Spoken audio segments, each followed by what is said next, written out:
All right, good afternoon, buenas tardes. Thank you for joining us today. My name is John Kosnick, State Representative, six-term representative and the Chair of the Transportation Committee. We have with us, I'm very excited to have two new first-term members, Representative Badal Duran and Erica Schwartz, and a couple of our other members with us. And today we're announcing the formation of the Minnesota Latino Caucus. It'll be a sub-caucus of the House Republican Caucus. And as founding members of the caucus, the three of us are proud to be a voice for common sense, to represent the right of center values for families across the state. We are the face and the voice of those that simply want a fair opportunity to live their lives, an opportunity to start a business and to work hard and to establish themselves. The Minnesota Latino Caucus is here today because the progressive and woke liberals do not represent many Latino families across the state. The Minnesota Latino Caucus and Republicans will continue to advocate to make life more affordable for all Minnesotans who are now realizing how damaging and expensive a one-party Democrat control and policy is. We want Minnesota Latinos and other Minnesotans who need relief from rising costs and increasing regulations, and those that are tired of inefficient government riddled with waste and fraud, to know that they have Latino legislators and the House Republicans to support them and to champion the promise and the vision of the American dream. As background for me, I was born in Bogota, Colombia in South America. And it's been one of the blessings of my life that I was adopted at age 5 when my mom died. And I had a short time in an orphanage, but a Minnesota family adopted me. And it's been wonderful to realize the American dream here in Minnesota, that I've been able to also appreciate the unique opportunities and the freedoms here in America. I was able to go to school, go to college, get a business degree from St. Cloud State, and start my own business, create a family.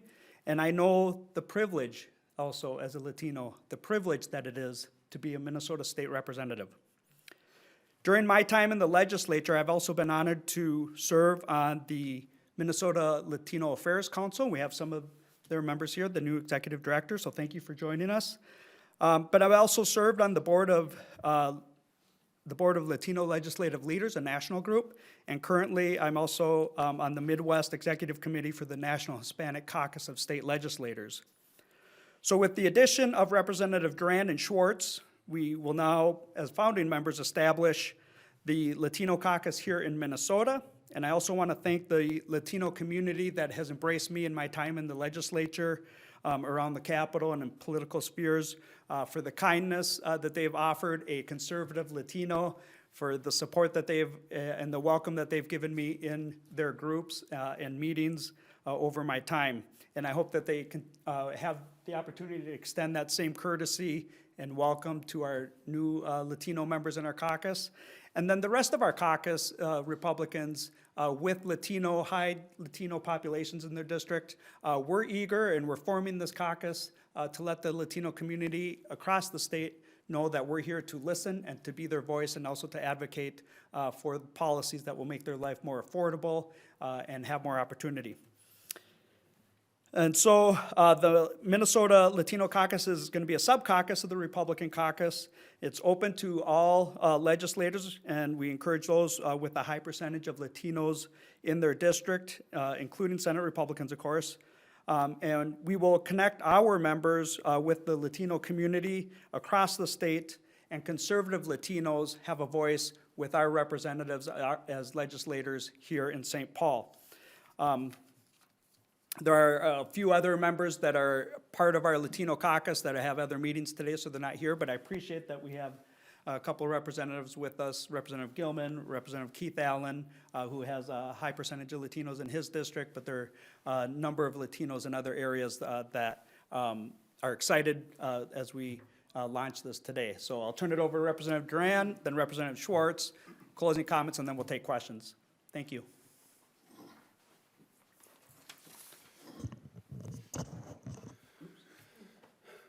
Good afternoon, everyone. My name is Representative Bedell Durant. I have the honor of representing District 2A, which is Beltrami County, Lake of the Woods County, and the northern part of Clearwater County. Thank you for being here and giving us the opportunity to speak with you about the Minnesota Latino Caucus. Minnesota is experiencing continued growth and change in the diversity of our communities, and that includes the growth of Latino population, both in greater Minnesota and the metro areas. As the growth continues, it is important that Latino voices from all backgrounds, experiences, and viewpoints are represented in conservation with policies and future of our state of Minnesota. I am here today to show my support for the growing presence of conservative values within the Latino community. Many Latino families deeply value faith, family, hard work, entrepreneurship, public safety, education opportunities, and personal responsibility. These principles are not new to our community. They have long been foundation to many of our households and cultural traditions. As Latinos in Minnesota, we bring unique perspectives shaped by our heritage, but we are united first and foremost as Americans. And then second, Minnesotans. We all want safe communities, strong schools, economic opportunity, and government that is accountable to the people it serves. Minnesota Latino community is not one-sided. It is diverse in thought, background, and lived experiences. And it deserves representation that reflects the diversity of its ideas. I hope that we continue to build stronger engagement and ensuring that all Latino voices, including conservative voices, have a seat at the table. Thank you again for your time and looking forward for the conversations in the future.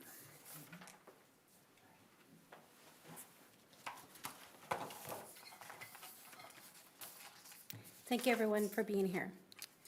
My name is Erica Schwartz. I represent Nicollet County, 18A in Greater Minnesota. My colleagues Rep. Bedell Duran and Rep. John Kosnick and I recently came together to address a growing concern for the misrepresentation of the Minnesota Latino community. Too often, Latino Minnesotans are viewed as a single voting bloc, when in reality, they represent a diverse, vibrant community with a wide range of perspective and priorities. Nearly 1/3 of Minnesota Latino populations live in Greater Minnesota. They're hardworking people who power local economies, support small businesses, and strengthen their communities. Yet too often, their voices are overlooked, and behind every policy is a person, someone working hard, providing for their family, and simply asking for the opportunity to get ahead.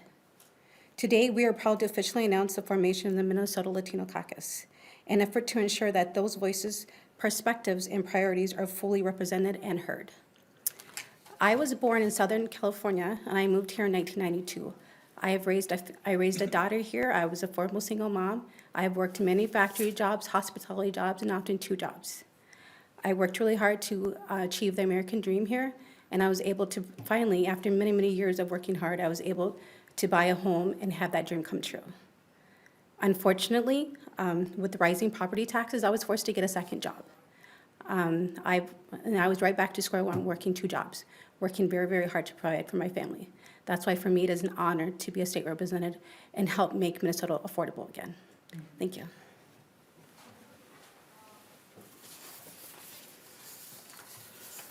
So again, thank you for joining us.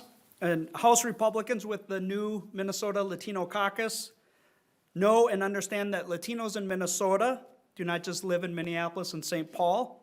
We live all across all parts of the state, from Mankato to Minneapolis, Worthington and Wilmer and West St. Paul, to St. Cloud, to Shakopee, and all other corners of the state.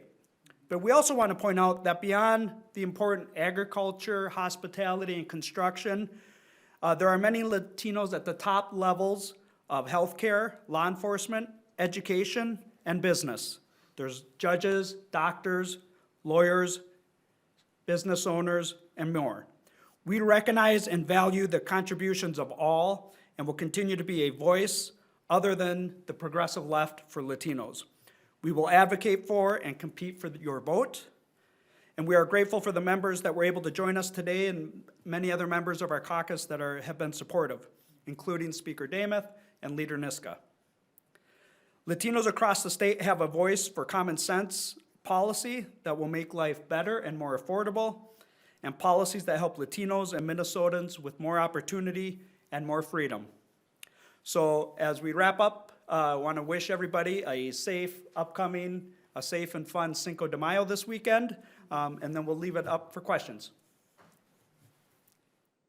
If you have any. Yeah, I'm Rick Aguilar with Latino American Today. According to Pew Research, the 2024 elections, Latinos voted 46% here in Minnesota, and 55% of the Latino men voted Republican. And that kind of mirrored the national vote. Is this caucus a result of that vote? This caucus is a result of having more members that are Latino identified within our caucus, but we will continue. One of the reasons we want to continue to reach out to Minnesotans and Latinos across the state to increase their vote and let them know that they have a choice when they're voting. We don't take their vote for granted. The progressive left has gone too far left for many Latino families and traditional values, and so they've been voting for us. We recognize that. We don't take their vote for granted, and we would like to welcome more Latinos into the Republican Party, and especially with the vote in the upcoming elections. I just wanted a side note. I understand you were the first Latino Republican House rep. I was with Representative Lucero as well. What year was that, John? I was first served in 2015, and like I said, over the last 12 years, the Latino community and a lot of the different groups have been really welcoming to me, even though most of them are left of center, but they've appreciated that I've taken the opportunity to learn and to listen and to show up in community with them. And so I'm appreciative of that, but I'm very excited that the House Republican Caucus, along with our other members here, are willing to take a more active role in appreciating the Latino members across the state and constituents across the state. We saw Latinos kind of swing for Trump in a fairly significant way in 2024. And then, according to polling, swing back fairly hard as we've seen a lot of immigration enforcement minor things in the last 12 months. I wonder what you make of that and the kind of discussions you're having with your constituents about it. Yeah, I think in the aftermath in the last couple of months, being able to reflect back on immigration enforcement, there's things that we could have done better, or the federal government should have done better, for sure, and we recognize that. But our core values as Republicans and how we view government, lower taxes, more affordability, more opportunity for families, stronger education, less fraud. Those are the values that Latinos supported and all Minnesotans supported, and we're going to continue to advance those policies and campaign on those policies. Federally, I think what it does is open up the conversation and the opportunity for immigration reform that I think most Minnesotans, Latino, non-Latino, value a better discussion on immigration reform and the importance of that to our economy. I think Cato's about ready to come out with a study that I'm told, I was at a recent seminar, if they haven't released it already, to show the economic impact of Latinos and immigrants in the country, really. And so we recognize that, that there is a benefit for immigrants, first generation, second generation does even better. And when you have less government, more freedom, more opportunities that Republicans espouse, all those families will do better and will continue to compete for their vote, and we don't take it for granted. When you say things could have been done better, can you be more specific? Well, I think history will rewrite that as time goes on, but the real opportunity here is that I hope federally we'll have in the coming months and such years an opportunity to do immigration reform, to have our immigration policies be more clear.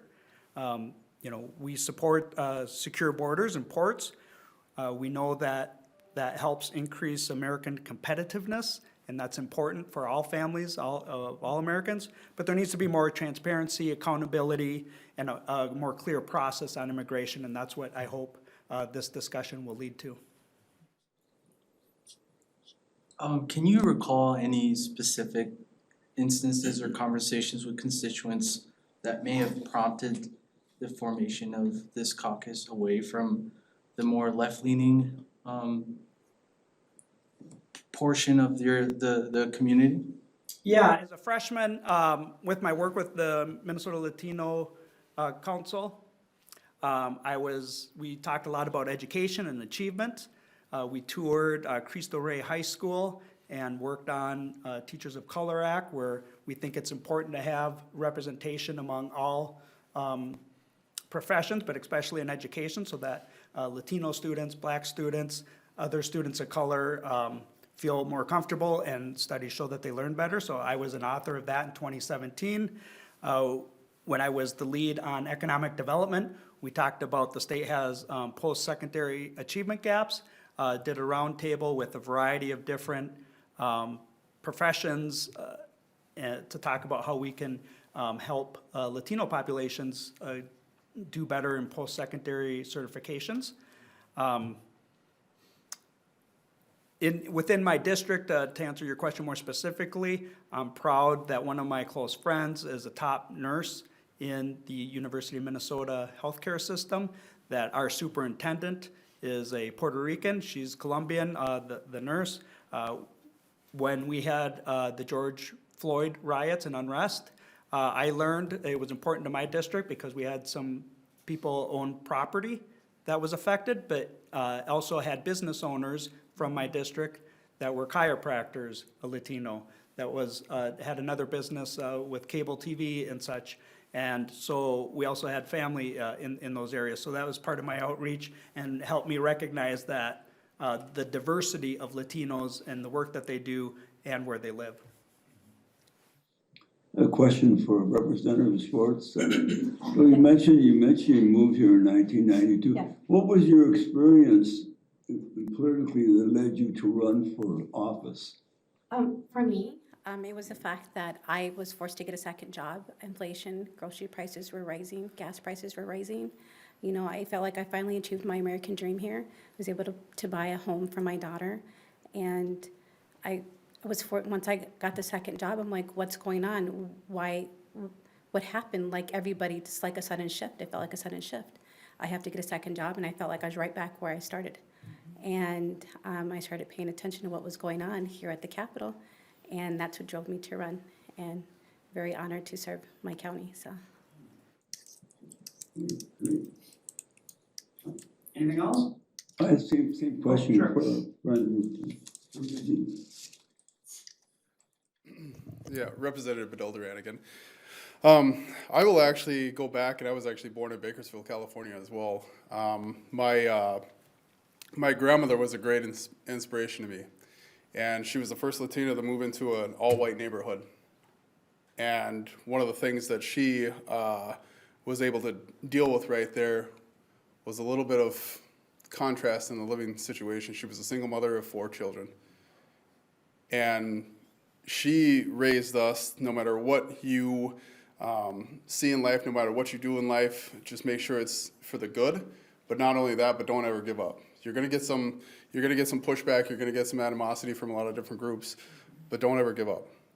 And I've always really took that to heart. And her being a very religious woman in the Catholic faith, as most Latinos are from my area, you know, you really take that and continue it with your life, and you know, try to build on that good solid foundation. I will also go back to, I was in law enforcement while all this stuff was going on within the state of Minnesota and seeing some of the things, but it wasn't going with the values that I was raised with. And my grandmother was a very important part of my life. So when I see some of the things that she has done in her life and the way that she raised my father and my uncle and my 2 aunts, it was very moving to me. And then I see that everywhere. I see that in a lot of the same communities that my grandmother represented. And this is a big push for me, and I want to make it affordable, and I want to make things better for everybody. I want to represent everybody in the state of Minnesota, but not only that, but give it an opportunity for us to build on a good life. And so that's what made me want to run. So, and I represent not only the Latinos in the state of Minnesota, but Americans and veterans, law enforcement, and everybody else. So I hope we can continue as a community to grow together. So break down some barriers. Well, 2 consumers in California, keep them coming. Well, thank you. And, that's one thing that I hope as well is not just to, make sure that our caucus is focused on some of these issues, but Latinos across the state should understand that we have Latino representation here in the House Republican Caucus. We encourage you to get involved. Maybe new and more candidates would be great. And so we look forward to, after the end of session, getting out across the state and these communities and making those connections more solidly.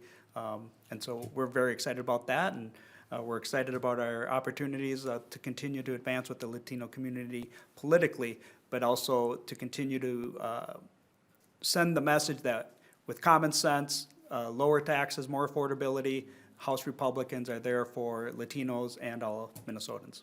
Well, just one more thing, though. Have you been active with the House, the Hispanic Republican Assembly? I understand it's an affiliate of the party.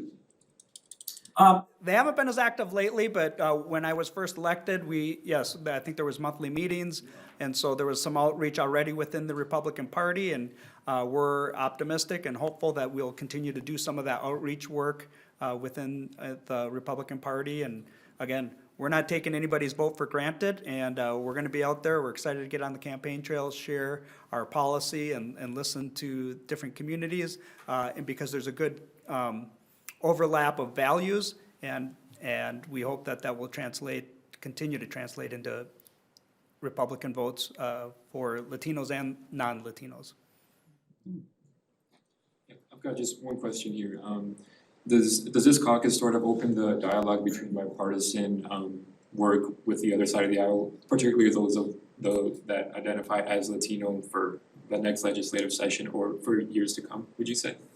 Yeah, like I said in my remarks, I've been very blessed and happy that the Latino community within the Capitol and politics has been very welcoming to me as one of the few conservative Latinos. So I have great relationships across the aisle with some of the other people of color and Latinos.